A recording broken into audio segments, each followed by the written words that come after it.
I'd like to welcome all of you to today's symposium, which is to accompany the Hugo Haring exhibition at the RIBA Architecture Gallery. To start, I'd like to thank Mohsen Mostafavi and the AA for hosting this symposium and generously supporting us, given that we've had a number of disappointing financial problems on the exhibition, but they've been very good and very generous. I'd like to start very briefly to talk about how I see the role of the symposium, as well as the exhibition, if you like, on this particular time of our historical architectural development. In Volume 5 of the A3 Times Quarterly magazine, which was a very short-lived architecture quarterly that we produced, in 1989, which is nearly 12 years ago, we explored the idea of what forms function. It was a discussion on the function of functionalism, on what forms making forces, what are the forces that make the forms. It was a search away from certain historicist preoccupation of the time, this is 12 years ago, and the postmodern cultural landscape which had swept away many within the architecture profession. At that point we felt that there was a need to review our readings of the modernist offering and offerings. We said that modern movement was a child full of contradictions and potentials, that there was far more to be discovered and learned from. And I think that still is the case. There were practitioners and thinkers who had been excluded from the known activists, which I hope Sandy would make reference to later on this afternoon. People like Erg Mendelsohn, who was considered as an expressionist, while Sharoon and Haring were making buildings with funny curves and angles. Even up to today, on the opening of the exhibition, I was told, oh, we didn't realize how serious Hugo Haring was. We always thought that he was just making funny shapes. And these are from people who are actually quite an authority on modern architecture in this country. In that issue, we discussed Hugo Haring, Lubetkin, the Czech functionalists, and others, including Marc Roger and the primitive hut, and the issue of place, purpose, and technology, the experience of world and space by sight and touch, the expression of construction, as the case of Haring and the others. Now, I quote from the editorial of that time: "We live in an age which the causes are divorced from effects, and essence has become subordinate to appearance, or as Daniel Lipskin then said, the architect has been profoundly affected by a shift of emphasis in the external relationship of design to society. In that, there has been a movement away from the what of meaning to how of style." And how appropriate is this today, as Peter Blondel-Jones describes it. Buildings by certain star architects are as much as a status symbol as an Armani jacket, which has been emphasized on the catalogue. Another word, form follows market. In 1950, Mies van der Rohe writes in his essay on technology and architecture, "Technology is rooted in the past. It dominates the present and tends into the future." He continues, "Some people are convinced that architecture will be outmoded and replaced by technology. Such a conviction not based on clear thinking, the opposite happens. Wherever technology reaches its fulfillment, it transcends into architecture." End of quote. But what is the relationship between the two today? I'm sure there will be a word to be said by Peter later on after my presentation. Was there a truth in the expression of construction and materials when it came to Mies's National Gallery or Lubetkin's Aspire Green, or Mendelssohn's Bexhill Pavilion. I can see John Allen in the audience, which I hope he would participate in a discussion later on this afternoon. And I'm sure he would have a word or two to say about that. Or is there no truth in modernism? As I was told when I was a student by one of my tutors who's present here today, what you see is not what you get, or is it? The new generation of architects and architectural students are embracing certain aspects of modern architecture, materials and surfaces, the expression and the articulation of materials. We don't need to go much further than looking at Raphael Monel, Herzog de Meuron, Peter Zumthor, etc., some of whom we actually did celebrate their earlier work in our magazine, A3 Times, a few years ago. Now, how do they stand relative to those who began the shift from the so-called international style as early as 1930s, to name Aalto, Asplund, Leverance, Haring, etc.? And how does the plan and the movement or the poetry of the space manifest itself? Which in a way I hope Sunand would make a few references to and would touch upon it. Now, there was an interesting reference, an observation made at that time, that we were being avant-garde by being rear-guard. Well, our consent today is not a revision of the idea of it, or even a reinterpretation of the functionalism, but it is a further assessment, a questioning without rhetoric.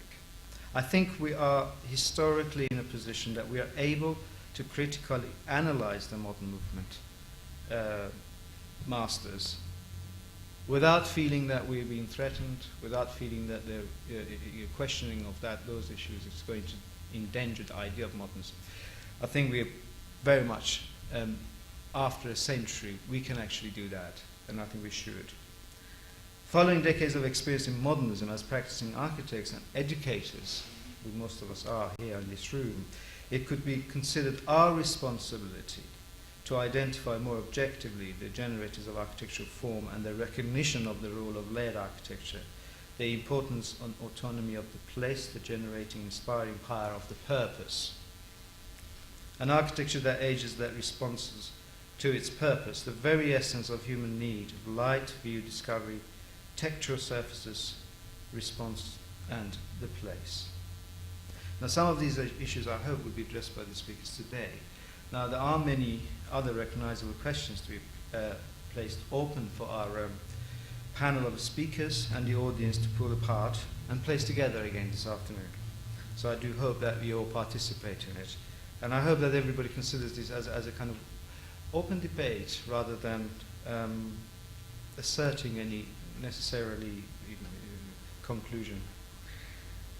Now, just to finish off, I have to confess that we do have an extraordinary wealth of speakers, quite special really, that they're perhaps represent at least 3 generations of architectural thinkers and practitioners within our panels of speakers who've been within the modernist discourse, those who worked and have been close to people like Aalto, Leslie Martin, Freya Otto, Walter Siegel, and many others, and who can offer not only their experience but also their wisdom to us, all of whom at different times and now, including people like Florian Begu and Volker Giencke and Sunam Prasad, again, only naming a few of the speakers who are hot in the practice and have been rethinking and re-examining the issues, either in their writing or in their built work. Well, I stop here, and I would like to ask Peter Blundell-Jones to set the scene. Yeah, thanks. Thank you. Thanks, Nasser. Yeah, I did a talk on Haring and all that at the RIBA, so I decided today to do something different. And I'm going to try to tease out functionalism, if I can use that word, once again. I think it's become slightly dangerous. And my title is Function and Rhetoric. So, function to start with, I think there's a confusion about use and utility as opposed to ceremony and ritual, that it was taken as being too utilitarian and there was always a ceremonial component. So that word is difficult. Then there's rhetoric is usually associated with speech and expression. People talk about functions being expressed. That's kind of difficult as well. I think there's some way around that with Nelson Goodman and his idea of exemplification, creating a sample or an example of something rather than having to express it. But what we mean when we say that functions are being expressed, I want to try and tease out some of these things. So I'll start with the slides now. So an obvious starting point, and why this is always connected with organic architects, is nature. And it's fairly clear and straightforward, I think, that giraffes got long necks in order to eat the trees, and anteaters got that kind of snout in order to eat the ants. And it's also fairly clear from looking at adaptation to purpose, patterns of evolution, how that's taking place at a simple level.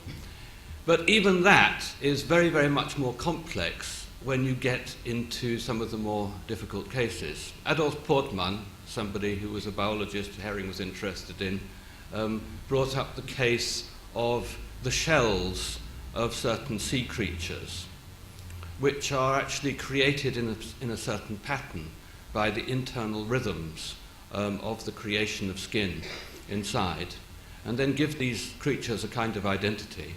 And then the shells long outlast the creatures in the sea and remain as a kind of marker of their identity while they're being used by other creatures thereafter. So there's a very long time component in it. So even at the biological level, it becomes quite a complicated and difficult issue.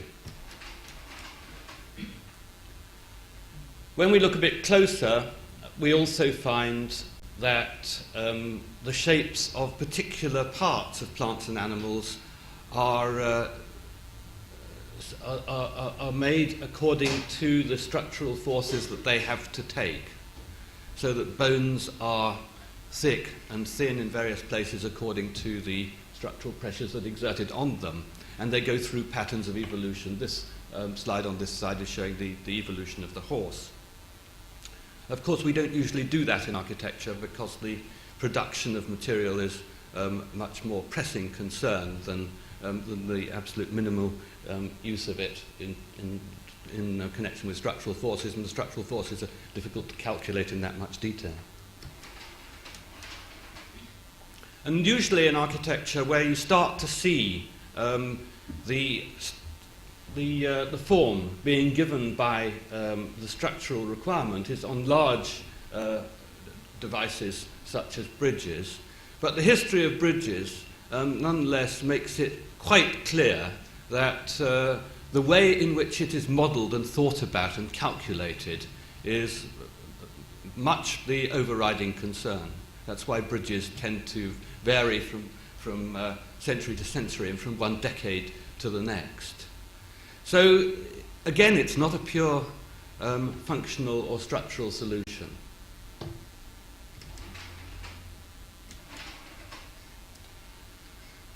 And it was typical of Hugo Haring in the early 20s, looking deliberately, trying to pursue this idea that the shape would come from functional criteria of some kind, that he should have got interested in the lamella roof, which was also called a Zollinger roof, which was developed at that time. Many architects were interested in it. There were examples also built by Bartning and Pelzig on a smaller scale.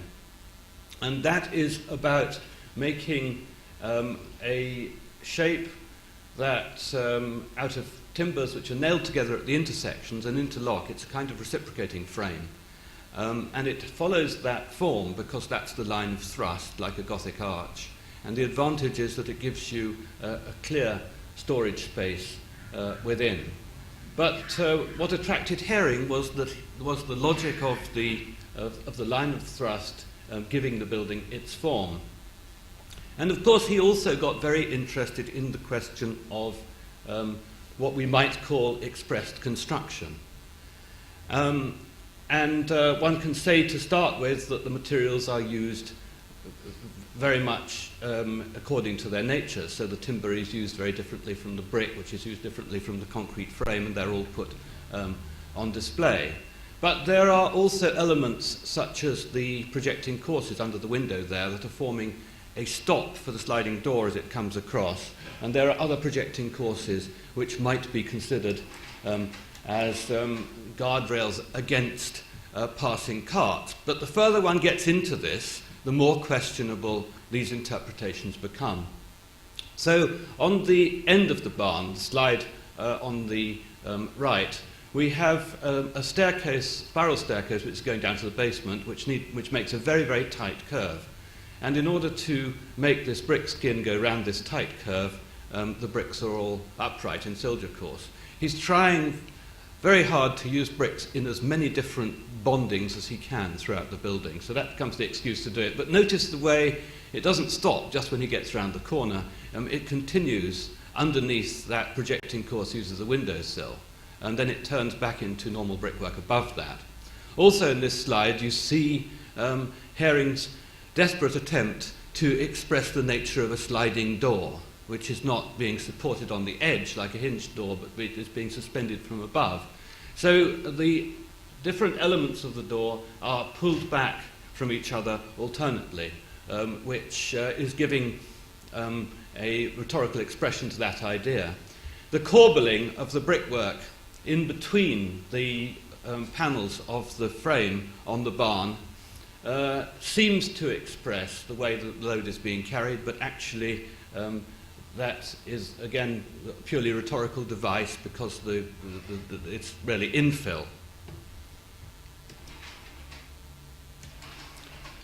But I think the best explanation for this is to look back at the vernacular. These are examples from German open-air museums, where you see the way in which craft traditions lead to an element of play in the way in which the construction is organized. So although it is embellishment, it is ornament, it does actually come out of the discipline of the construction process.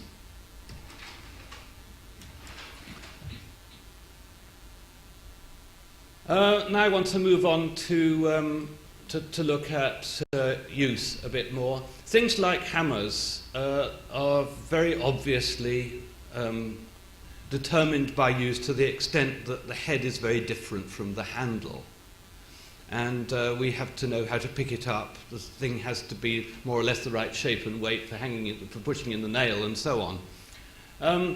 I think that the kind of logic that we read into tools, just by looking at them, before we use them, we imagine picking them up more or less, is very successfully caricatured by Jacques Carolman in his Catalogue of Extraordinary Objects, which, like a lot of surrealist work, it actually pinpoints the issue. So we have here on this side glass-headed hammer. The fragile head makes this the tool for craftsmanship of the most delicate nature. You can see the transfer of the idea. And then the other double-headed nail and so on. I mean, they're all jokes which are about imagined use.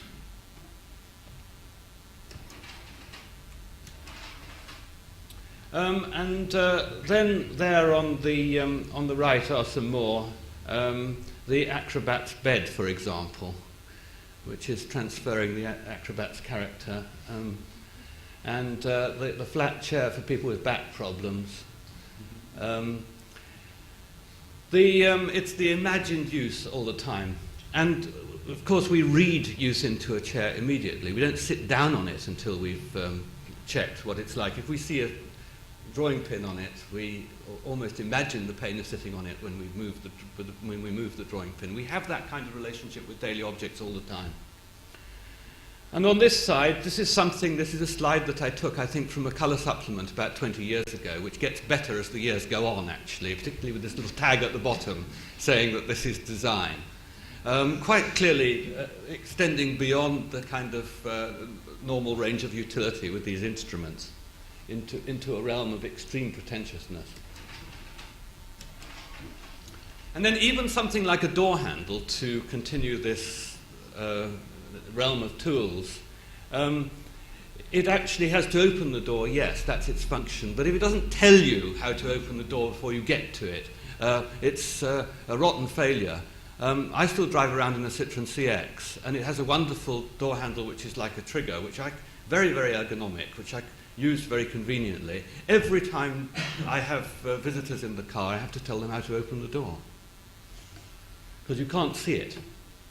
That's a Bauhaus door handle. This is a Hugo Haring door handle from the von Prittwitz house of 1937, moulded in porcelain. Okay, so that's the second section on tools. Third section, 20s functionalism. I just want to get this out of the way. This is Hannes Meyer's program. The grand plan comes about from the following factors, and his Bauern on the other side, that there are 12 and only 12 functions for designing a dwelling, pets, gardening, etc. I mean, this has been the basis of so many mistaken programs from that time on and in the post-war world, and it still goes on, and it's there in a kind of different way, I think, in the pattern language, which is, again, you know, although it's trying to be much more humane, making a limited number of concepts which you have to fulfill. And it's there in another form in space syntax. It's still with us. And the trouble with it is that basically you can't measure the value of a view from the window. You can measure how much hot water comes out of the taps. And doing architecture means making value judgments about how much hot water versus how many views out of the window. And I think that's basically why it doesn't work. And because architecture is so much more complicated, you can't turn it into a number crunching operation. Fortunately, Meyer's work transcends the theory. It's much better, but even there it's functionally dubious. We are told that the lighting is important for the offices in the League of Nations, but the lighting is the same at the top as at the bottom, and clearly the ones at the top get a better angle of sky. We clearly have staircases on the end which are expanding with the number of people who are using them. But one of the things he's most proud about is the acoustics of the assembly hall, which he gives us a whole page of calculations for, published in Schneid's book. And he fails to realize that he's got the most disastrous acoustic form you could possibly have. You know, so he got it wrong in his own terms. One of the most amusing examples to me of early functionalism is this one on the right, which is Melnikov's sleeping building.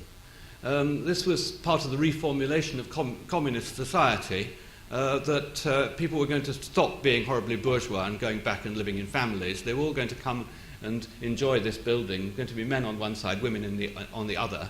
And there were going to be wonderful colours and smells and sounds, going to want to make them sleep in this dormitory building. But the main architectural component, which is visible in the model, is the sloping floors, which were intended to preclude the need for pillows.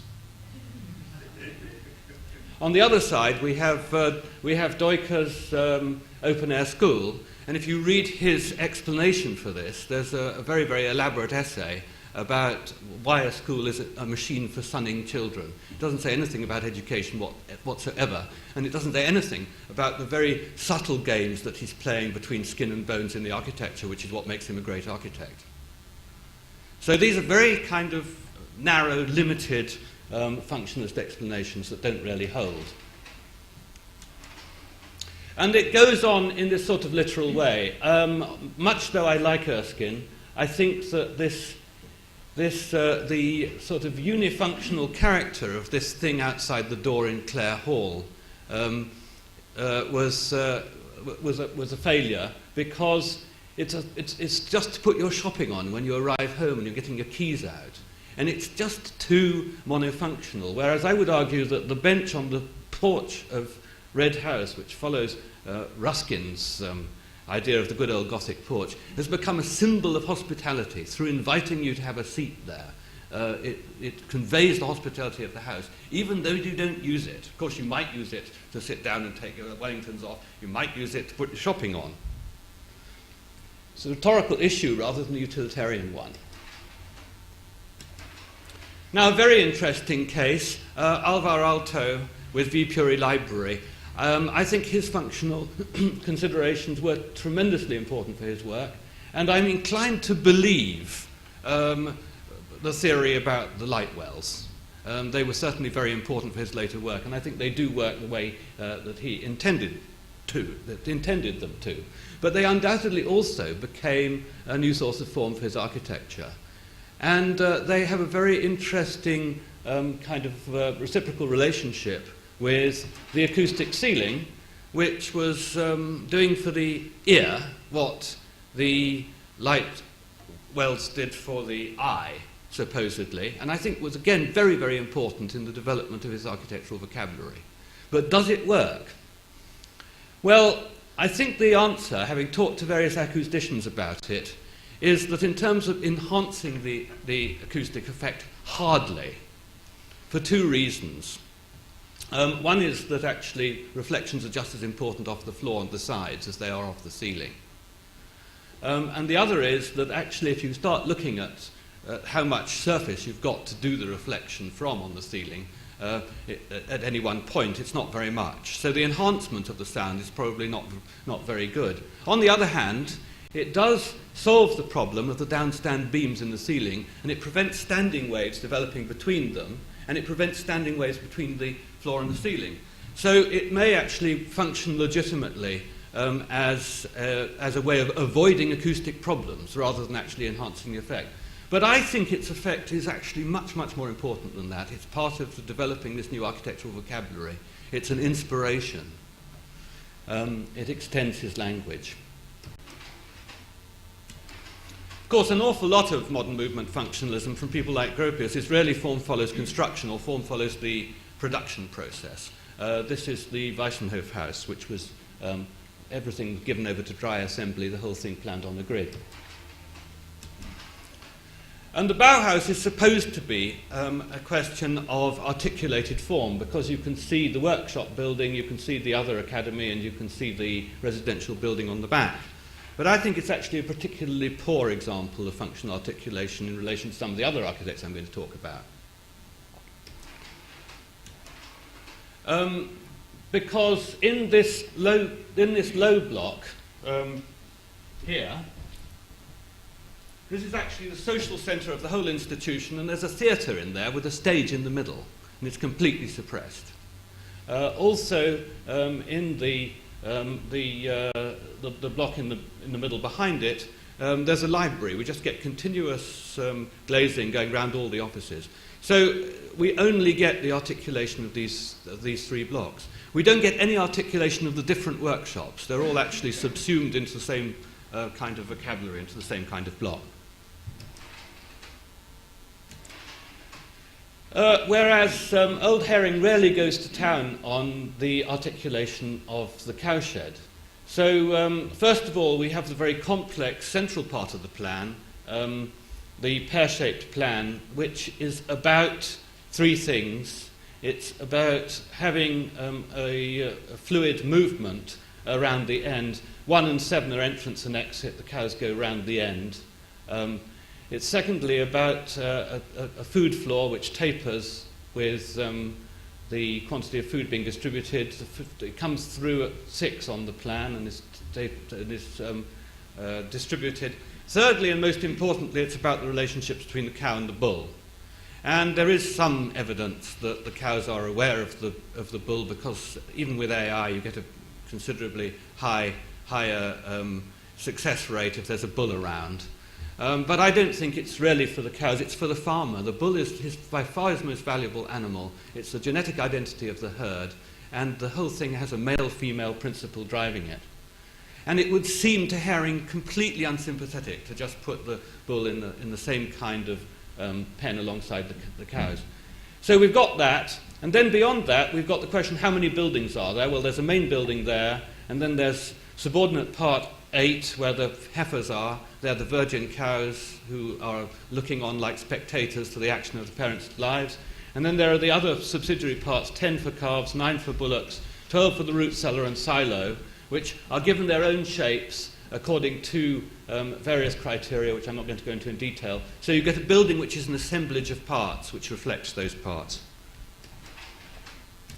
And the most sophisticated example, just to give you one more, by Sharoon, the Geschwister Scholl School from 56 to 62 in Lunen, where you get the classrooms being expressed as like separate houses in the village with their own courtyards and cloakroom spaces and so on. You get an assembly hall, you get 3 science lecture theatres with laboratories in between, you get a music school, and you get staff rooms on the end, and you get a remarkable break hall as a sort of foyer space which is taking its irregular forms between them. Very highly articulated, a group of buildings rather than one solid building.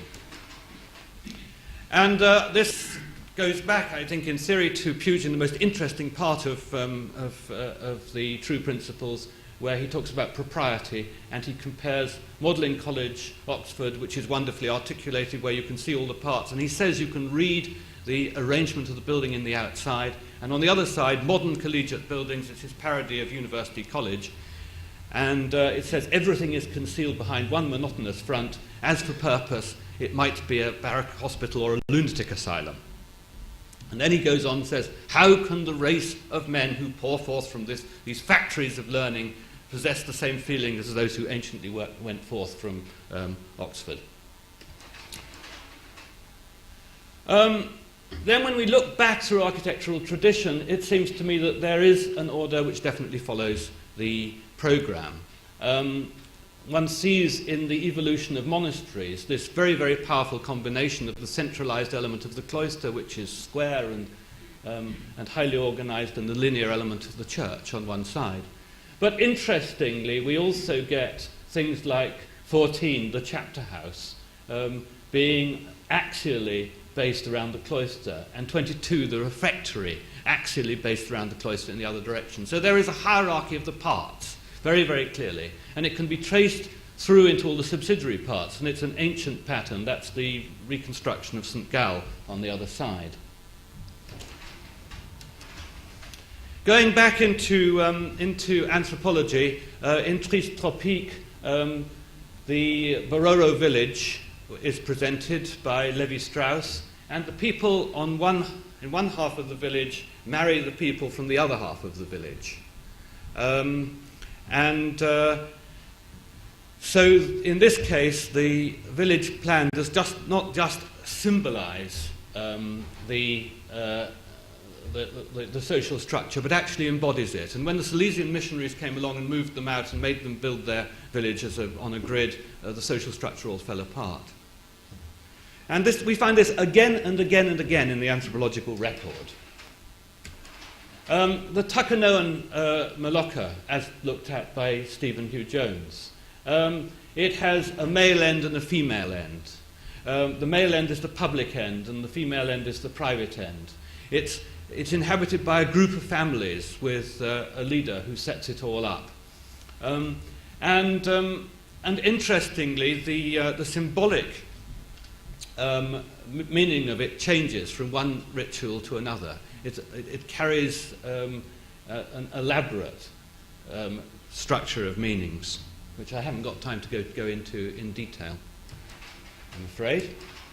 So I think that there is actually a fundamental principle here, which is that we have 3 dimensions, 3 axes, which are in front and behind, left and right, up and down, which come from the body, from the way that we exist on this earth. The right angle comes from gravity.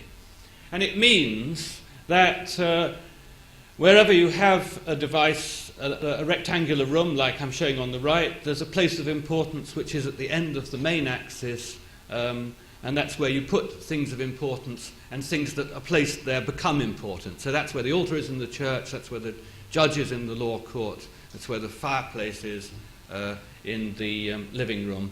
And the minor doors on the side are going to be less important. And even with a round space, the moment you make a door in it, you've got an axis.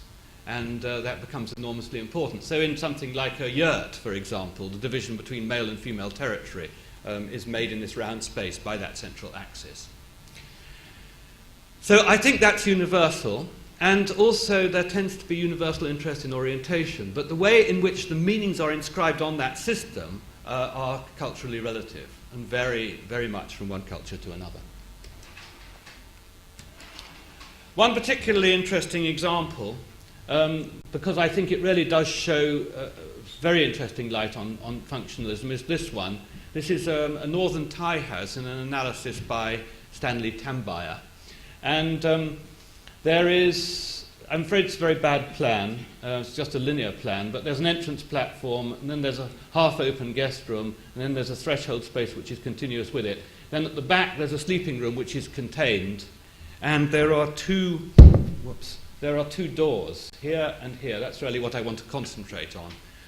Now there's a progression of privacy in this direction, from the entrance through to the most private place, and there are steps up here, here, and here. But this is the threshold beyond which only family members can go. And the property goes in the female line, so the husband of the daughter comes in from the outside. And the two doorways exist in order that he can be denied the use of that doorway. He's only allowed to go through this doorway because the parents of the family are sleeping in this room. And there is one day when he does go through that doorway, which is his wedding day, when he violates this, it's a symbol of taking his wife. So you get this structure with these two gables and these two doorways. And this is the point that I want to make with this, is that you need the two doorways in order to be able to enact these rituals. If you have to move into another house where there's only one, you can't do it anymore. On the other hand, if we move into their house, we don't start operating these kind of prohibitions about the use of the doorways. We wouldn't have a clue. We'd think it was very odd that there were two doorways. It's the same space beyond that has two doorways into it. So the point is that you need a spatial arrangement and you need a set of beliefs and values, and the two mesh together. And if you haven't got both, it doesn't work. And that's the problem with determinist functionalism in the early modern movement. They think you can force people to behave in a certain way by organizing architecture like that. It isn't like that. The people have to use the architecture in their way and understand the meanings of it. So we come to an example of revolutionary architecture from Ledoux, and I really just wanted to bring us back to Hugo Haring and Hugo Haring's objection to geometry. That here's this architect who's read the encyclopedia and is trying to find new building types for industrial buildings. He's designing the Saline de Chaux. This is the first version of the Saline de Chaux. That's the built version there. Oops. That's the built version. The salt refining place is all the way around here, and the director's house is here. But in this first version, the chapel is on this side, and the bakehouse is on the other side in symmetrically equal positions.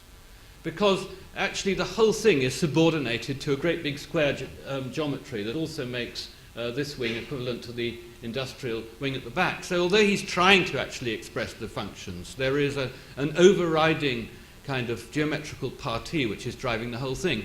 And then when he goes into his second scheme, it's another geometrical party which is driving the whole thing, with central supervision here from the director. And now the chapel has moved. The chapel is no longer there. The chapel's gone into the center of the director's house. Here, so that the priest can be saying Mass in front of the altar at that point, but actually the manager is up here on this level, at the back, watching like the Duke in the box of a theatre.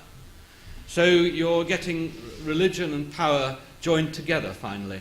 Now, the point I wanted to make in relation to this is that where the chapel is and how the chapel relates to the bakehouse and what the hierarchy of those parts is extremely important. It's not an arbitrary matter. And with these changes, Ledoux shows us how he's struggling with it. And I think in the ancient history of architecture, as we see it from the anthropological record, these things were decided by tradition. People were building for themselves. And those decisions didn't have to be consciously made in quite the same way. And that a kind of formalism has invaded by this stage. And it's become much more difficult. So then you get on to social engineering and really coercive building types which break people up into social groups in an extremely rigid way, and all the cruelty of the workhouse and the prison that I needn't go into any further. But we also get the abstraction of architecture, closely following on Ledoux.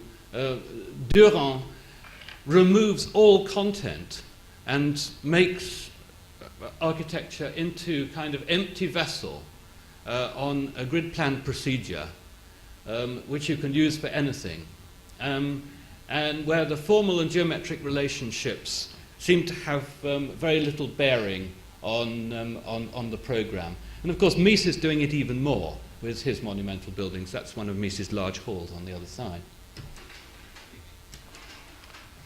And so we get this extraordinary antithesis in 20th century architecture, which reaches its peak with these two who argued it out in the studio in the 20s, doing these works separately towards the end of the 40s, where Haring is making a house that is entirely about domestic incident in enormous detail, with gloves on the hall table and here and a chopper on its block in the kitchen, wherever that, over there, and all the furniture and all the textures and all the beds north-headed, because that's how you orientate yourself in the world, and very complicated relationships between inside and out on the garden side, lots of contrast between the north and the south. I haven't got time to go into it in much more detail. Of course, a huge orientation point here. And Mies, at the same time, is doing this house, which was meant to be for mass production, with a 50-50 by 50 house, with absolute bare minimum of furniture, just an enclosure for the bathrooms and things. You have to go past the bed to get from the kitchen to the dining table. The whole space is measured out on a grid, a kind of homotopia, which has nothing whatsoever to do with use. It's a monumental and typological pursuit of architecture, as opposed to Haring's. And between the two of them represent a total inversion of form and content. So for Mies, content is always suspect and is always getting in the way. There's no version of that. There's a hearth in the middle here, but there's no chimney. And it's actually jolly difficult to put a chimney on it. And in the same way, he clipped off the fly tower from his Mannheim Theatre project. So, I mean, for me, content is always an embarrassment. He's always trying to reduce it as much as possible, and that's why he plays the flexibility card so much. He overplays it, because he wants to refine these pure types of pure transcendent architecture. Whereas for Haring, content is everything. If you don't have content, you haven't got a building. So you have to actually get a very elaborate program. You have to look at the site very hard. You have to ask your clients very hard for everything they want. You need a clue to how to cope with absolutely every corner, because it's all a story about a way of life. And when we look at the plan, I mean, the whole interest is in imagined habitation. It's not about the building as object. So I think that's all I have time for.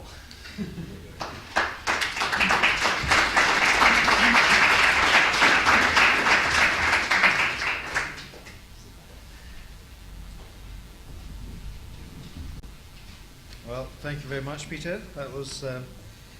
If there are any really urgent questions, we could raise it now, but because we're a bit pushed for time, if there aren't any, I'd like to move on to the next speaker. Is there anything that anyone wants to? So what I suggest is that if we could actually make a note of our questions, obviously, and then we could, if we have any time at the end of this morning, we'll have a brief question and answer session. But then later on this afternoon is where we're going to really crack them out, hopefully. Our next speaker, Volker Giencke, who is a well-known and well-respected architect in Graz, and I know that quite a few people who have been looking forward to hear him talk this morning. He's a professor in Innsbruck and studied in Sharon's, he studied Sharon's 1930s houses, and I know that he's had a very close and good relationships with Peter, and worked for Mattea Matern, who is she was taught by Sharon and is also architect, daughter of Sharon's landscape architect Hermann Matern. Giencke has designed a number of very interesting buildings, which I'm sure most of you are very familiar with, and Peter has been writing about and publishing it at AR and other places a number of times. One of my favorites is the conversion of the Baltic Exchange, which and also the fascinating villa extension in Graz, where to me he shows his mastery of detailing with movement, routes and surfaces, which I hope he will talk about today. Giencke's construction, detailing and use of material, I think, brings out the best of the complex spatial relationships that he sets out in his design, and there is something to be said about that and the influence of Sharon. So I would like to ask Giencke to come.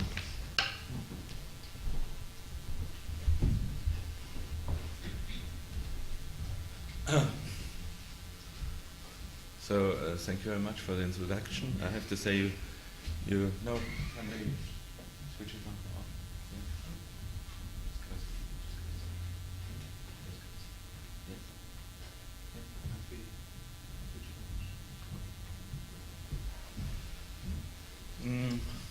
I have to say you spoke much more than I will speak about my projects today. I only want to show you some images with no comment. It has to do, it's a little bit an escape, I have to say, on the one side. On the other side, I will show you that architecture is a non-verbal subject, and maybe. And there's also, it's not really a lecture I give, it's a statement. And again, it's an accuse because it's more or less an approach for myself to the topic. So I have to say, I'm familiar with the thinking of Haring. And I was as you already told, I was in touch with the work of Sharon when I was a young guy. But today, I'm still interested in this connection between art, architecture, and science, and I'm really interested in technologies and also in likeness in architecture.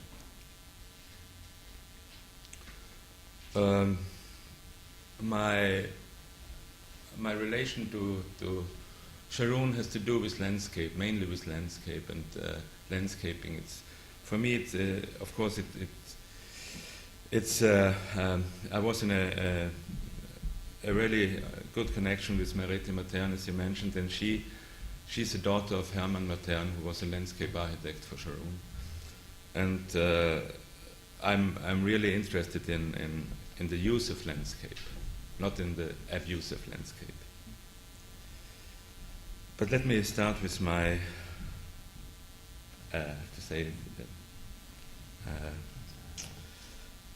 You heard a really light-hearted and very interesting lecture about life is contradiction. Now it's a statement. It's not a lecture. In 1920, the economic situation in Central Europe, particularly in Germany, was pretty poor. There was little to nothing to build, and it may sound polemic, but this depressing situation was one of the reasons why architects, more than at other times, reflected building in general and the future of architecture in particular. Also, there was no obvious reasons for for the sense of a new era. The 20s and the beginning of the 30s were the decisive years of the cultural development of the 20th century in Europe. This development was repeated in the 50s and 60s, as you know, and again it was a time after a war, after chaos and destruction.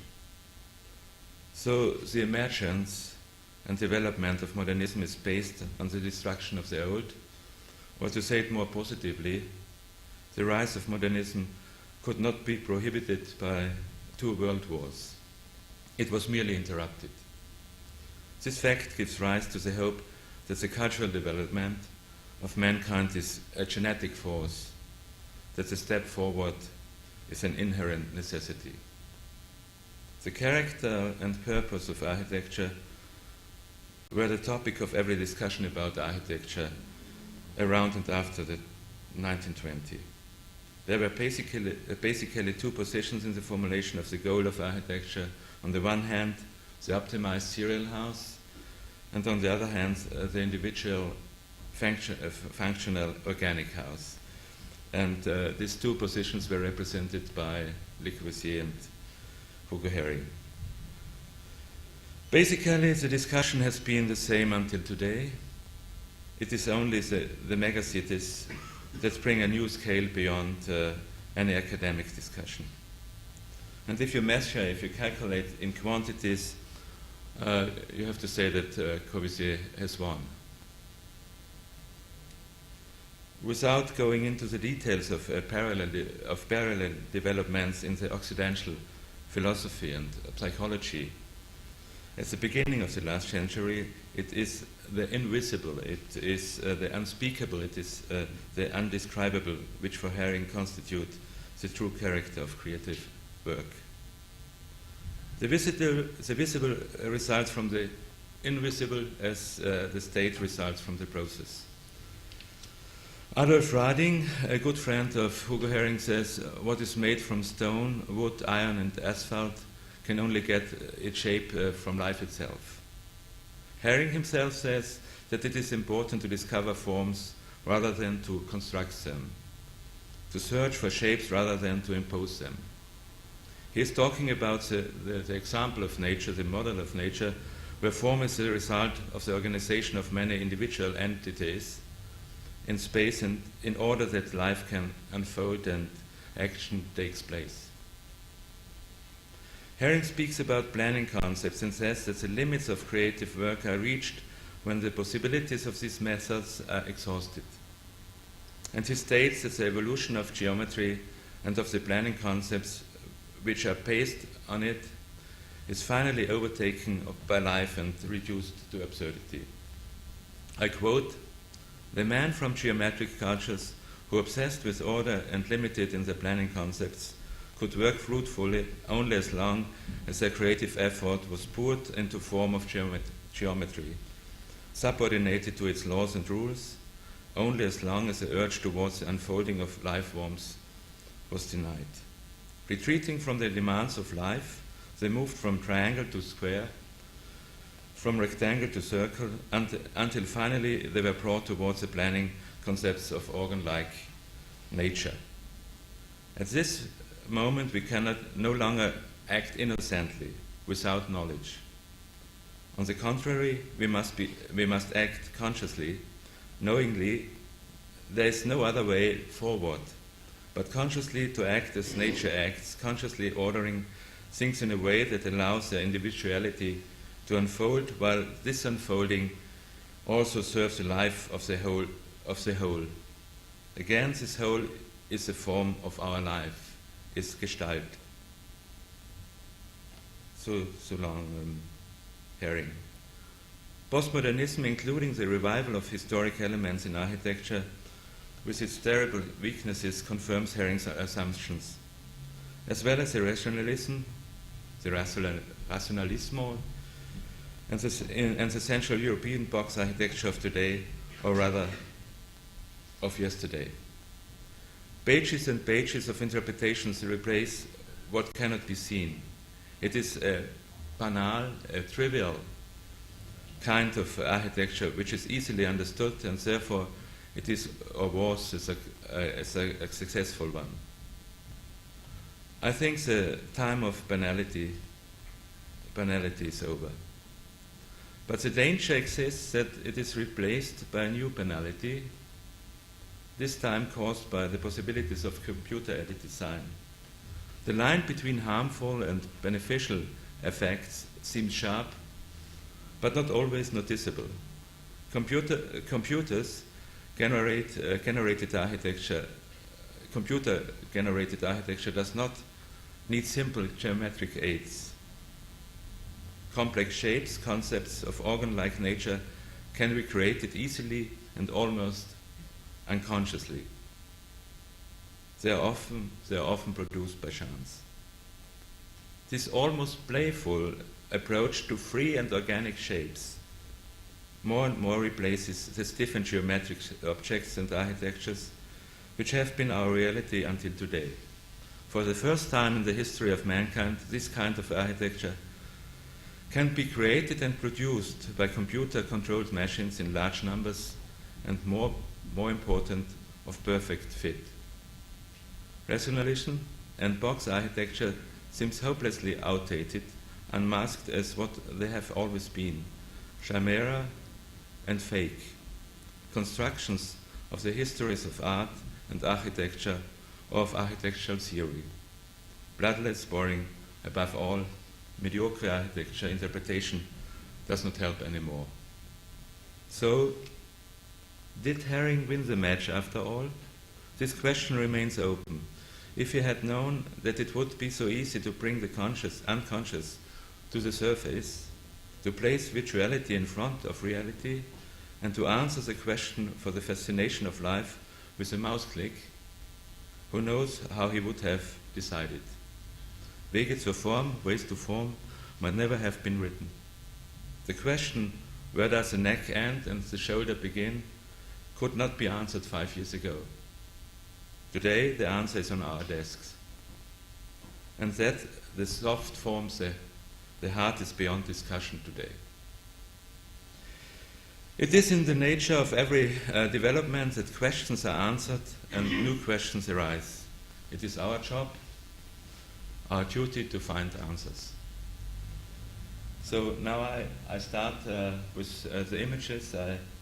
Maybe you can. I start with the ground floor section of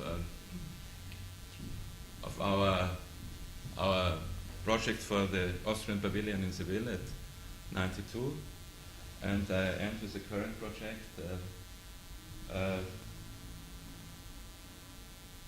I don't want to give you too many information, I have to say, and if there are questions, so I can stop and you should ask me if you want to be informed. It's more or less there are only pictures, yes, only images.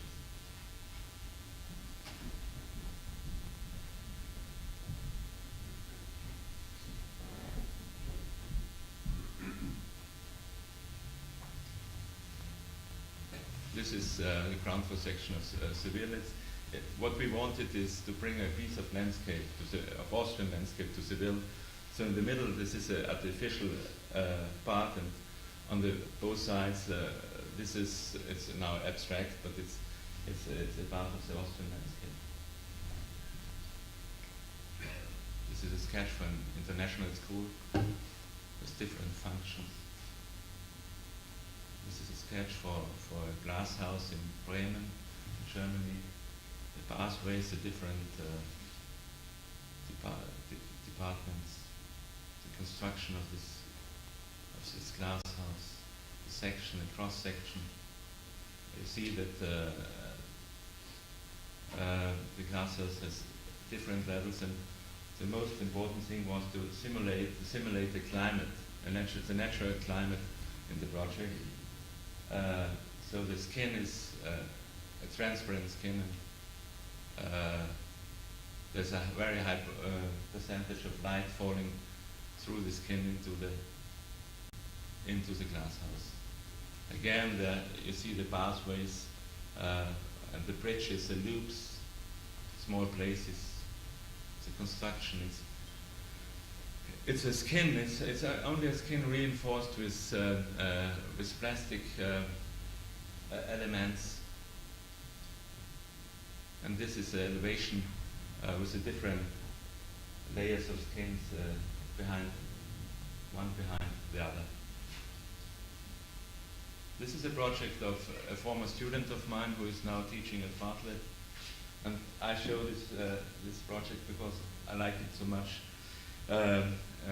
When he caught a cloud and declared it as a cultural center, and he fixed it with the sticks, with the horizontal, with the vertical, with inclined sticks. For me, it's a very great project. And this also is not a project of mine. It's a project, more than 30-year project of Domenic and Hood. I worked at that time in the office, and it shows this image shows a temporary exhibition project for the Styrian Autumn, Steirischer Herbst, which is an avant-gardistic festival which takes place each year in Graz. I like this project because of the free organization of functions in a free shape, in an irregular shape, ground floor shape. This is one of my first family houses near Graz. The interior. There's a panoramic view to the hillside. This is yes, it's more or less a mirror between. It's in the old city of Graz, between two facades. The advertisement for an exhibition. A mirror of stainless steel. This is a roof, an inclined roof for an exhibition hall in the storehouse. The exhibition on different levels. Now it's a finished project. Under construction. And you see that there are different elements. It's the organization of a frame and of supports, how parts of architecture works as sculptures. Well, this is only construction, but it's much more on my mind. This is the monastery of Seckau. The monastery of Seckau it's a Romanesque monastery, and we reorganize the old building since more than a decade. Small interventions.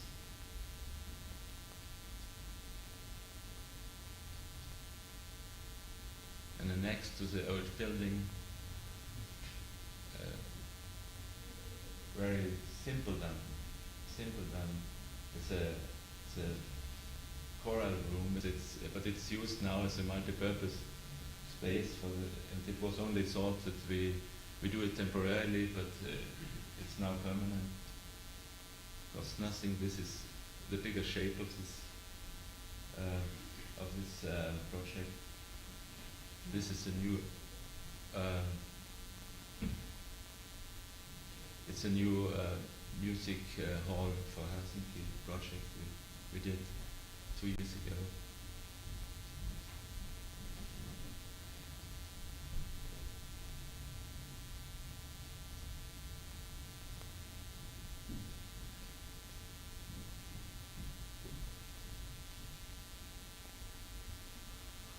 These are the glass houses of the Botanical Garden in Graz. It's maybe the most well-known project of all our projects. For me, it was very important that it looks temporarily in the way that it's like an insect falling down from the sky, settling for a moment and disappearing the next moment again.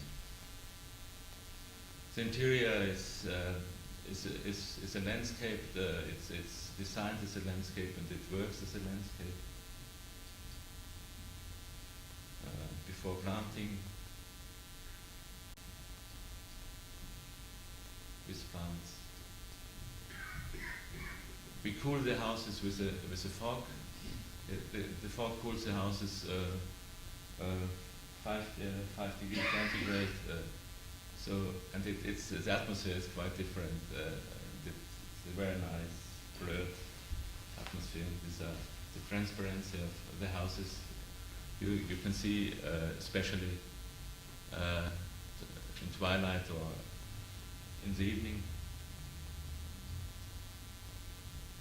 a church in the upper part of Hysteria. It's a village, a small village called Eigen.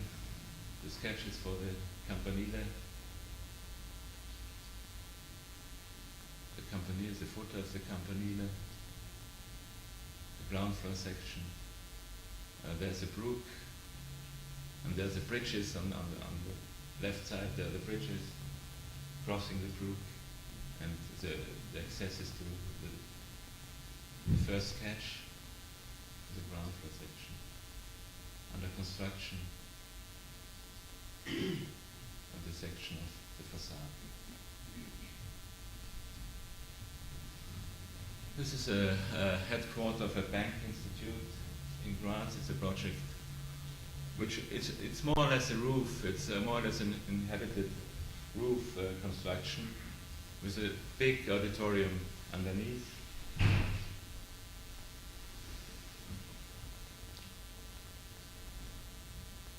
This is a housing project in Graz, also in Graz.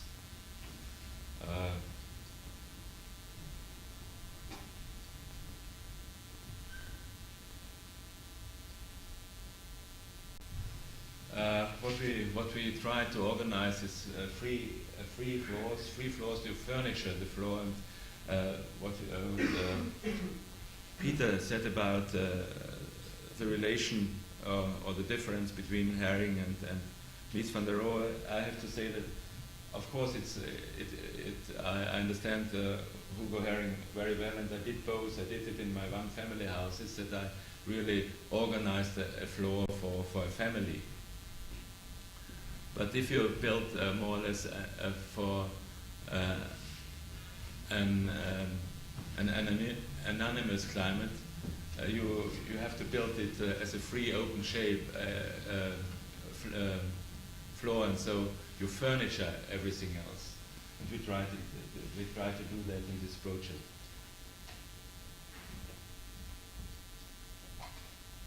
This is sport hall, a subterranean sport hall.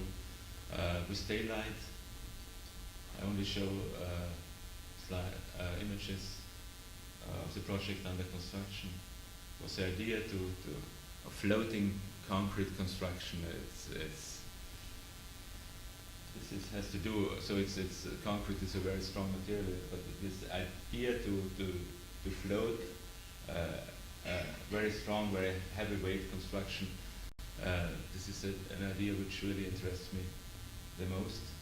This is an administration building in Bozen, Bolzano, in South Tyrol. A sketch.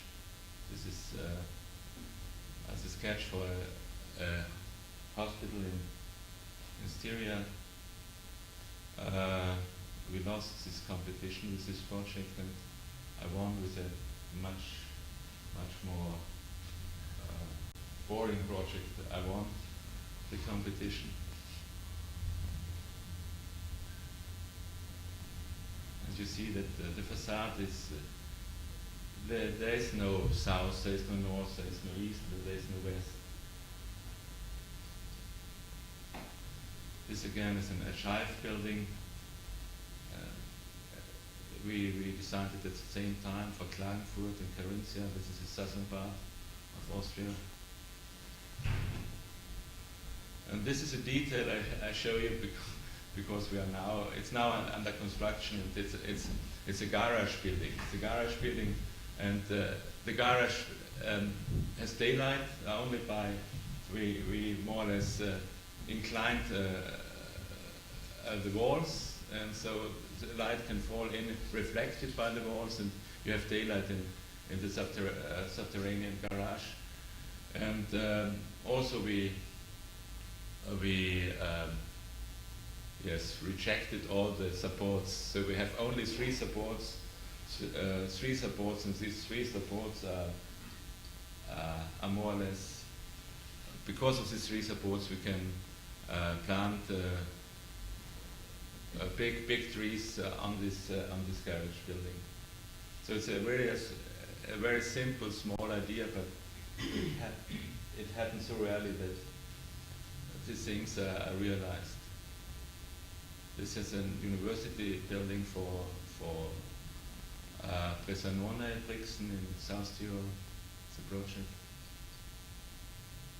This is the sketch for this project. It has to do with access to this project and the garage building within a lecture hall. This is the auditorium for the opera project in Oslo. This is a sketch for this opera project, the site plan. The access leads over the roof, so you're in a position on a level, and you can look above the whole city.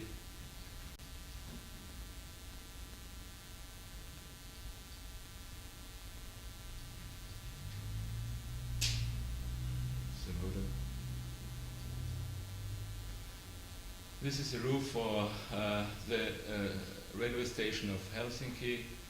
It's a concrete roof, a sprayed concrete roof with glass implantations for the daylight illumination. It's a 500-meter long roof, built like a landscape. It's the idea was to show it directly as landscape. And this is a construction I did with students at my university. It's a Gitterschale.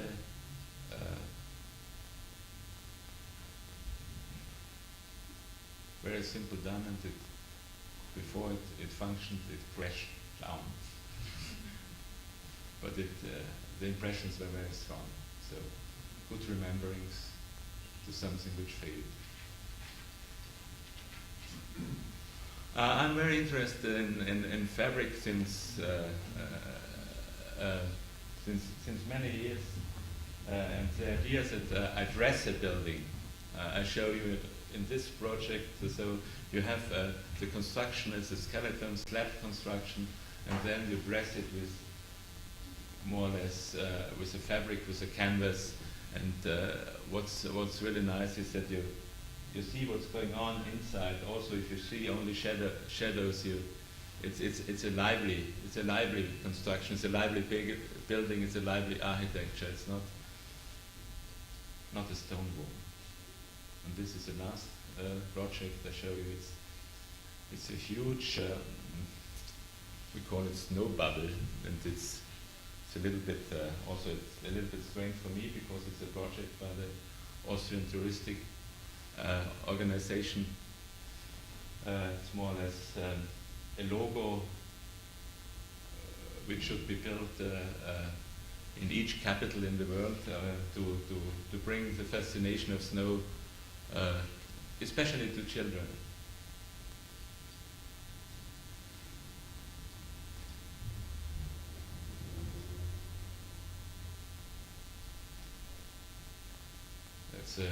The diameter is 40 meters, so it's a really huge construction. And we are now. This is something which, as I said in the beginning, I'm the most interested in it. How to really realize lightness in architecture, and how to more or less, in some way. To see architecture as something which disappears, which is not any longer built for decades, for centuries, for millenniums, and to minimize the construction itself. So thank you very much. Thanks.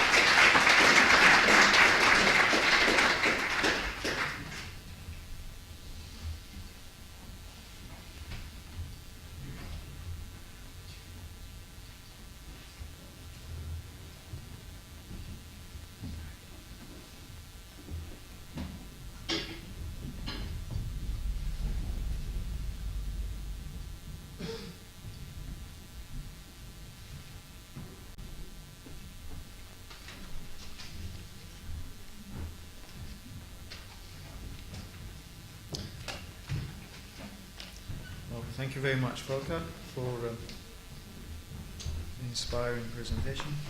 There are a few issues which I would have liked to have raised, but maybe we could do that this afternoon in terms of some of the projects which has been presented today and some of the preoccupation that you have with landscape and materials and also this whole idea of the roof.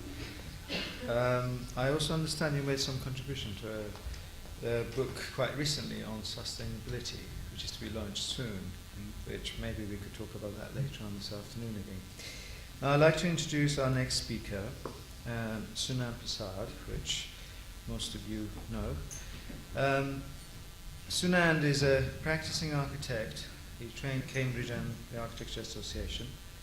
Sunam worked for Edward Cullinan Architects before setting up Sunam Prasad Architects, and the practice which has been running successfully over the years.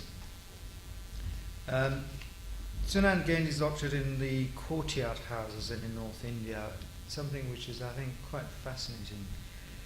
I'm not sure that would come into this presentation, but it doesn't matter.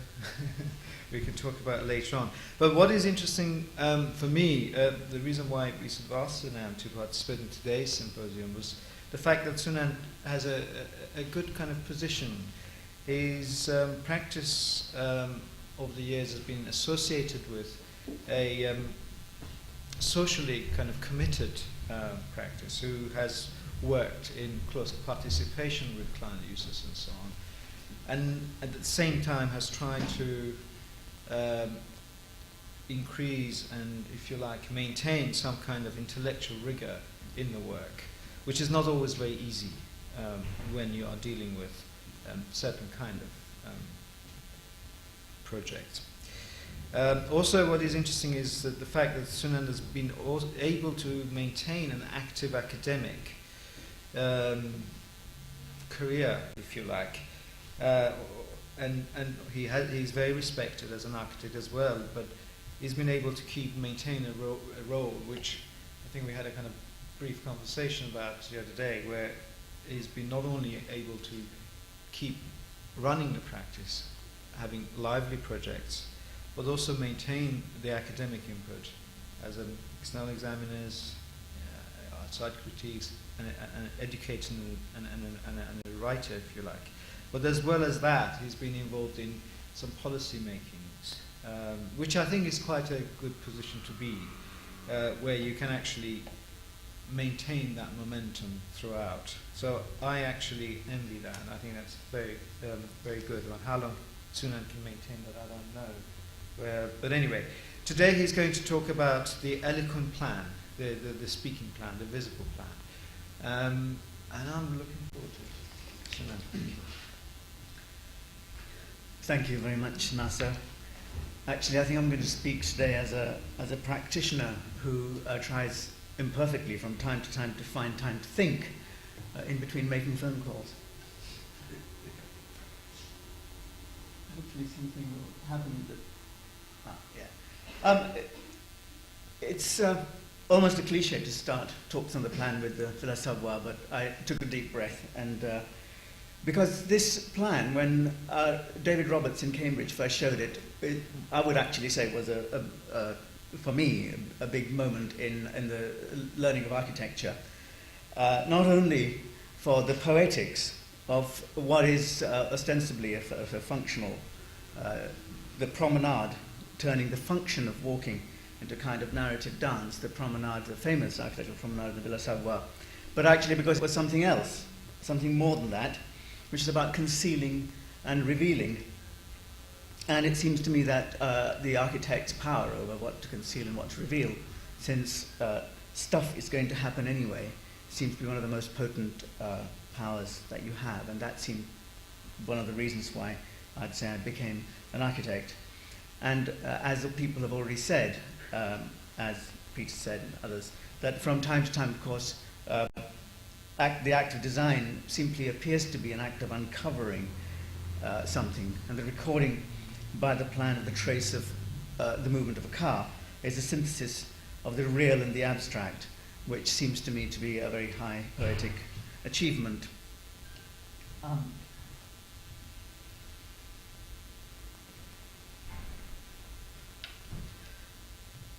This is, of course, Lebetkin's succeeding essay in the same topic, and as John Allen and others have quite so well explained, the way that the promenade works here, with the car dropping you off at this point, this angle here inflecting to actually resolve the problem of which originally was about a site planning problem of how to get cars turned around over here on this side of the building of High Point 1.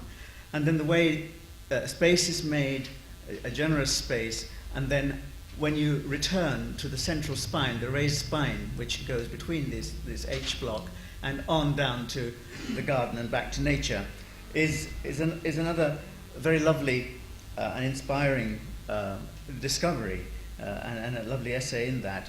But strangely, in this conversation between geometric and the organic that Peter has talked about, I find interesting this quotation of Lebetkin's, where he said, "Geometry, the bare eloquence of geometric regularities, affirms man's ability to explain, predict, and eventually control his surroundings." So far from being sort of a silent and ordering device only, he is talking about the eloquence of geometry, not that geometry is some kind of a figure, ground against which, in a Corbusian fashion, the figure works to tell a story, but actually the whole thing is it's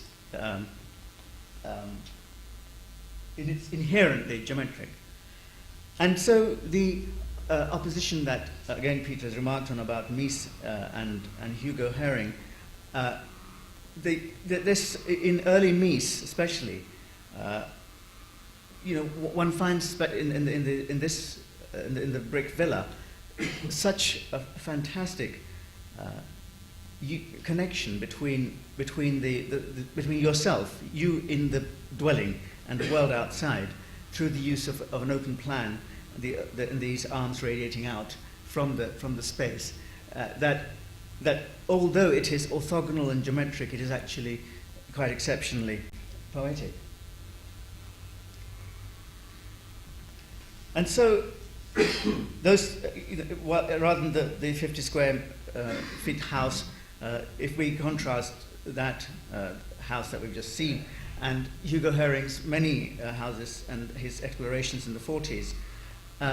Animated by a perception that somehow you can derive form from within, from the kind of minute observation of the everyday qualities of lives, is of course something that has animated a whole generation. And I realized that Arthur Korn was there with Haring in the ring, and he taught Ted Cullinan, who taught me, and that actually through this most of the 20th century, there are these traces of things handed down. Although I didn't know anything about Hugo Haring until Peter put it before many of us, and as did Sandy and others. But the animated by that perception of the quality of machines, which find their form inevitably consequential on function, but are also inevitably beautiful.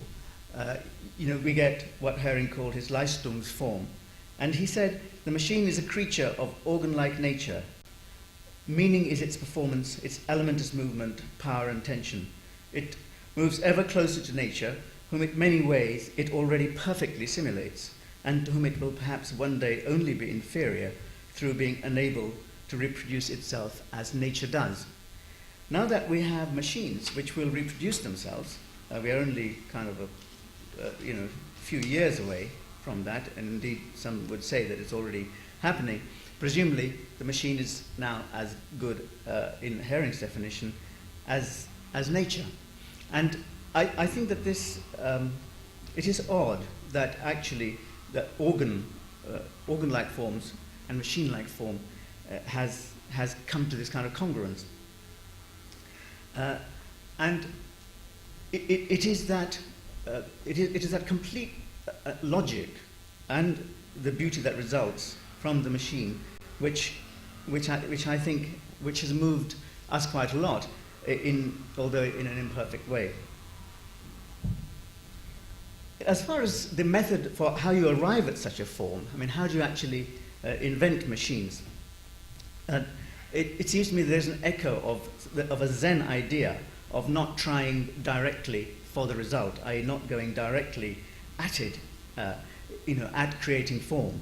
And in the work of some other architects, including Giencke, which we just saw, in a way it gives life to that idea, and it poses a challenge for people like me, because it actually does seem to, by going directly for a result, produce form. For example, when I mention Zen, what I'm thinking of is the story my father once told me about a Zen pupil trying to learn to draw a cat, and just being sent back over and over again because he wasn't making it, until he came back and said, well, I have become the cat. And at that point, the master didn't want to see any drawings. The result was there. And I suppose that is a kind of, at a banal level, Obi-Wan Kenobi and Luke Skywalker engage in a similar dialogue in Star Wars, and when he says, feel the force, and puts a mask over his eyes so that the ball is hit by not seeing the ball. That in a sense, to me, is what functionalism is, actually. It's not about anything other than kind of a search for inner truth and poetry that would eventually result in the most perfect and complete form.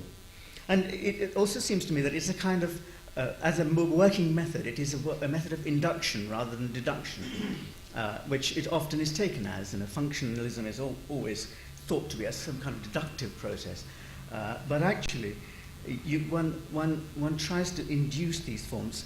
And at their best, I think, that the eloquence, the most eloquent of all forms for me, happen when these two things, the geometrical ordering, one might say that it is that geometrical ordering, that abstraction is what the mind desires, but the specific and the incidental and particular is what the senses crave. When they come together as in these two forms, and it's strange to me that in so much of their lives, when they were together, Corb and Haring were at such loggerheads.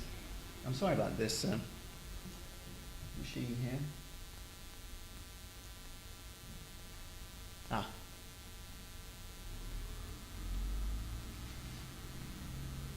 Yes. That if you look at these two plans of the Salvation Army and the way the entry from the street takes you in this wonderful promenade through the reception desk, through the hall, up the stairs at right angles, and if you look at the Berliner Secession Gallery, the way in the non-entered radical entry, the way the movement through the building, coming in here on the floor below, going through here, going up this lovely stair, arriving here, the curve taking you round, giving you a view outside, and then into the gallery, which is an orthogonal and rational space. I think in that, that's what I'd like to do anyway. That's what I'd like to do. In the meanwhile, let's look at these two. But what's happening is kind of something's happened about the fascination with the plan, the idea that the plan might be a narrative. On the left, a disciple of Aalto, one time. If you look at the plan by Dimitri Porphyrios of Magdalen College, Oxford, and there's Paimio, just as a little reminder, you know that he hasn't lost any of it. He's carrying all that understanding. And on the top right hand is, I don't know, I think it's kind of guessing time, but it's what one might think was quite an ancient Beaux-Arts form if it weren't for the thinness of some of the walls. But on the left, the building with the free-form plan is actually clothed in this garb of historical architecture. On the right, that still plan, that very still and contained and closed plan, with evident Beaux-Arts sensibilities, is actually clothed in the most high-tech, frenetically high-tech garb, where everything is in perpetual motion and that canopy is constantly being craned into position. And it's so interesting that, actually it's at the entrance very much to some of these very silent plans, commercial plans, and plans which it's easy to blame Mies for to some extent, and that's why, I don't know who it was who called Skidmore, Owings and Merrill the three blind Mies. But the way it has, Mies's legacy has kind of spread all round. However much one might love some of the things he did, it's quite catastrophic. And if you especially look at the problem of the entrance into these buildings, I don't know why we have to choose between either being bombastic or banal. There must be other ways.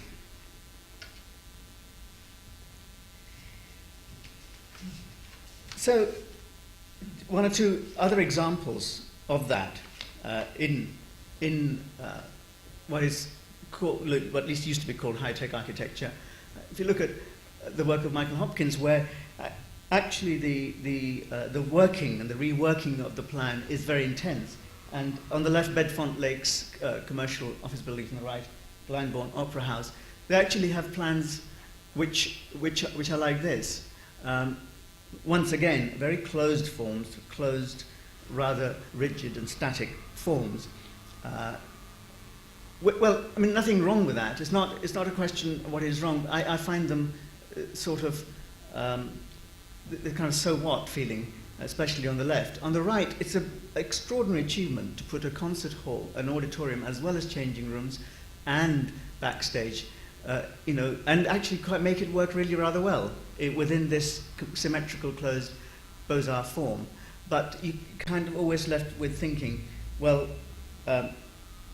what might it have been? What could it have been? What sort of narrative was there?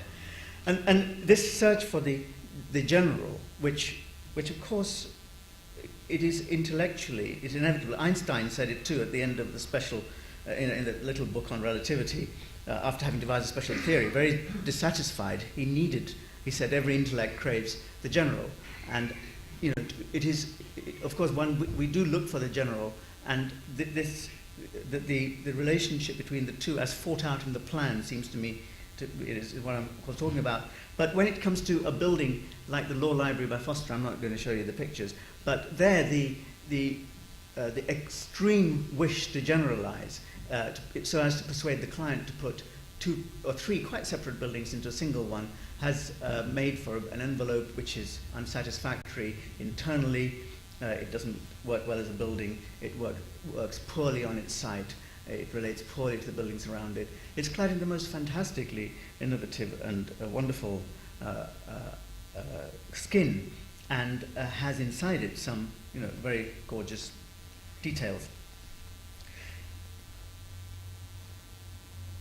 Now, the 2 buildings that pose a huge challenge to me, or to this kind of narrative about the what comes first, what is leading what. In the Guggenheim, where the plan is actually a consequence of other considerations.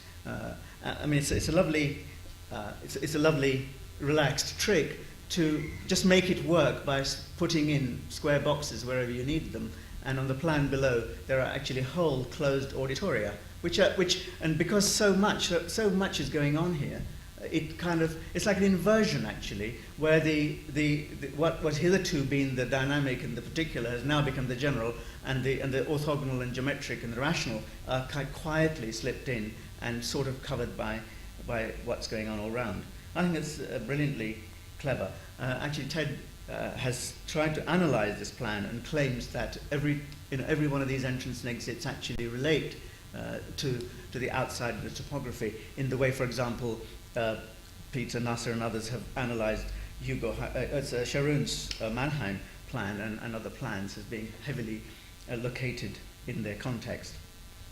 At the other extreme, look at the plans of the Goetz Gallery by Herzog de Meuron. When I first saw these plans, I couldn't believe that one could, when it was first published in AT, and Irene Skalbe here brought it to our attention in the first place. There are no loos published in these plans, no storerooms or anything like that. Of course, they're down below, kind of iceberg principle, which is also a Miesian thing. But it's a knockout. It's very beautiful, this plan, and it kind of shows you the difference between this and the reductivist commercial architecture. Is that this doesn't do anything by leaving things out. That's not the reduction. It actually is distillation. So, I just want to finish by showing, this is always a dangerous thing to do, 3 or 4 schemes of our own. So, could you, while that's going on, what I just want to say is that if the 20th century was about mass production, then many of those who believe and are kind of interested in lean thinking, and I include myself, feel that the 21st century is going to be, as the jargon currently has it, about mass customization. That mass production is an old-fashioned idea. And of course, mass production was one of the great animators for the geometric and the repeated and regular form. And the construction industry, in a funny way, of course, skipped out on mass production altogether. And in my best moments, I think that it is poised to leap straight into mass customization, i.e., catch up with where electronics is, where products are made to individual specifications in an almost endless combination. And the Guggenheim is a very interesting case in point, and it's extraordinary what impact it has had amongst what you would otherwise consider quite, constructors and builders and people in the construction industry who don't normally engage with this sort of stuff. The use of computer technology to generate those forms and to make difference has had a very big impact. So I think that this is sort of, hopefully for me, a new lease of life for the highly particularized plan, without actually losing any of the intellectual rigor that comes with it. Because, there's a certain point at which the indulgence in the general becomes death, really, becomes static, and that I would suggest is what's happening with sort of the Beaux-Arts planning of certain high-tech and commercial architects. But at the other end, a certain indulgence specificity. And I have to admit that particular plan of Haring's that was on the wall, where even the walls curve around the table, is getting dangerously close to a kind of chaos and specificity, which doesn't actually, it isn't about the reflection of life. It doesn't give you the choice. It's kind of rather hectoring and dictatorial. However, this was a very first building that we did. It's a house which it's a conversion of a house that didn't have an entrance. And all I want to say here is that there is one own essay in that arrival sequence, and giving a house a center which allows you to come in by inflecting this wall at an angle. You make a space into which you arrive and are naturally led through the configuration of the staircase up to a floor above, and by the making of a new tunnel under the staircase down on this sloping hillside to bedrooms tucked in under the building. Next, please. And a few years of small projects at doctor surgeries around London and so on.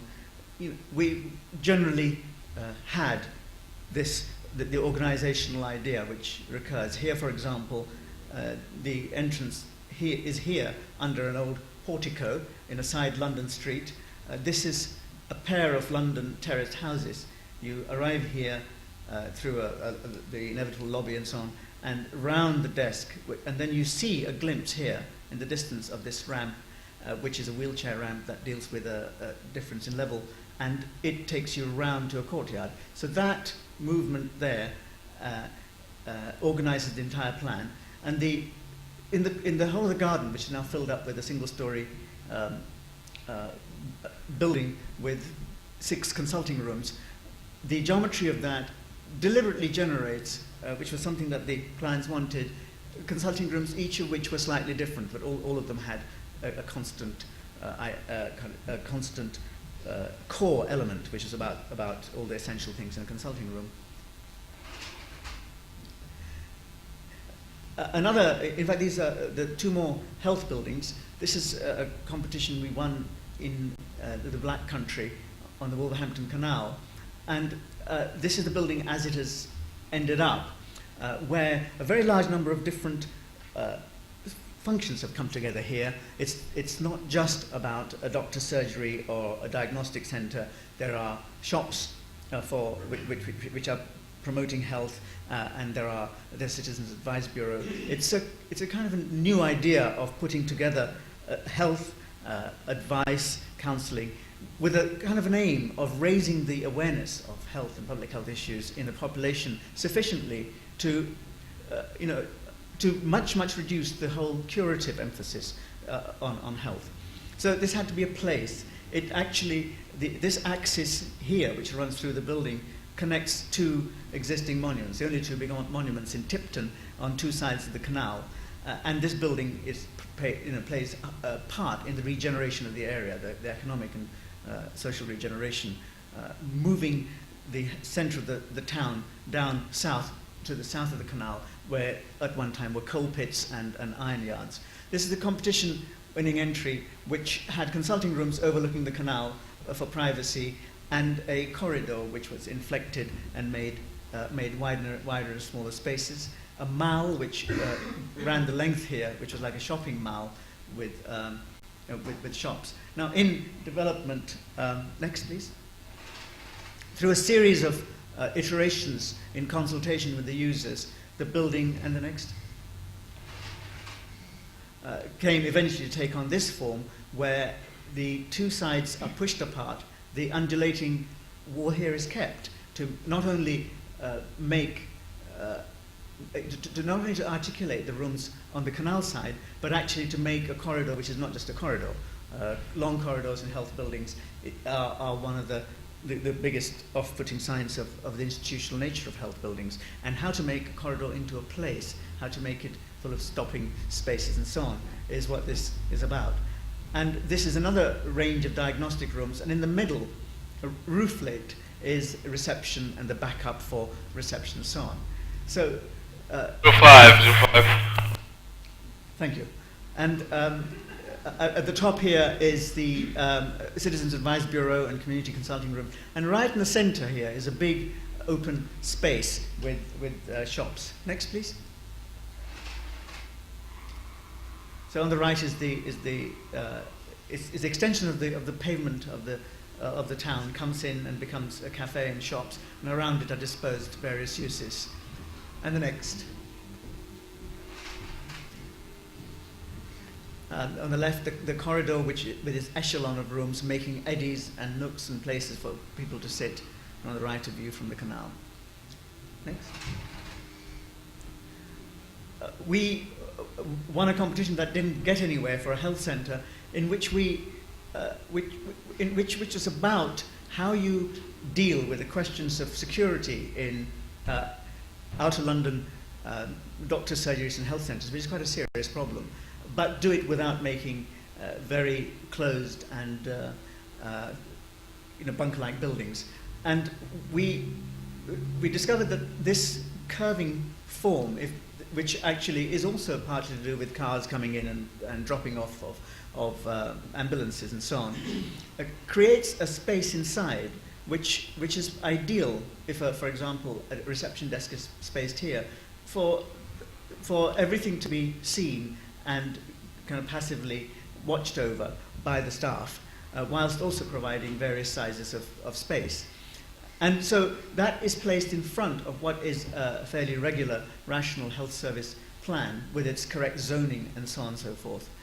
And polemically, a lecture theatre and a community meeting hall is placed in a prominent position in the plan, terminating this curve. Next, please.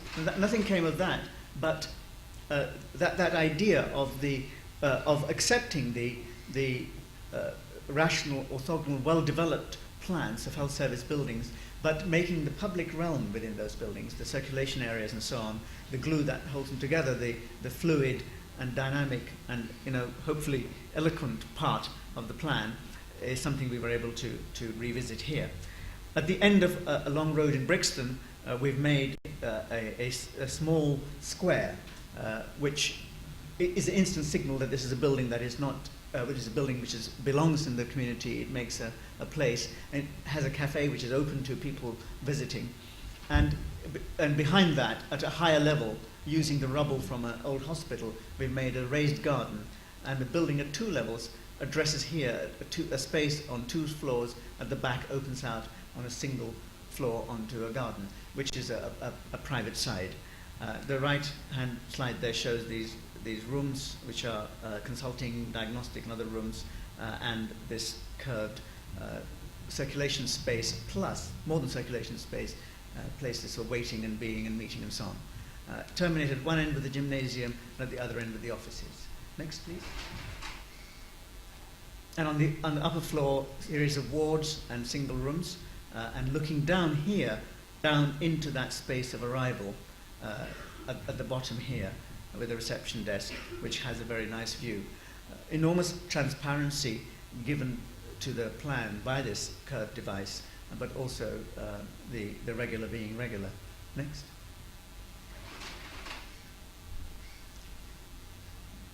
This is the front side, and then the back of the building. And it has just been completed, shortly to be opened, and so far very well loved. Next. And it is interesting that where corridors widen, the staff have already started using the building and responding to it. Rather than make a place for sitting in, these are spaces that widen and narrow in a way in which the function of the spaces and the position of the rooms was very carefully discussed and understood by us through a period of real immersion in the brief of in the organism of the building for a long time, trying to find this balance between being over-specific and sort of having a place where you put a chair, and rather than that, finding 2 geometries that, working together between them, make the places that locate people and give them use. Thank you.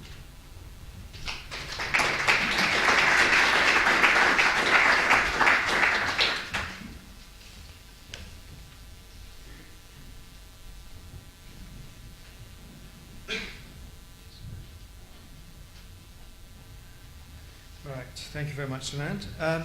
Are there any urgent questions that you would like to ask Sunand before we move on? Right, well, thank you very much. I'm sure there will be a few points raised this afternoon in reaction to some of the comments made. Now, our next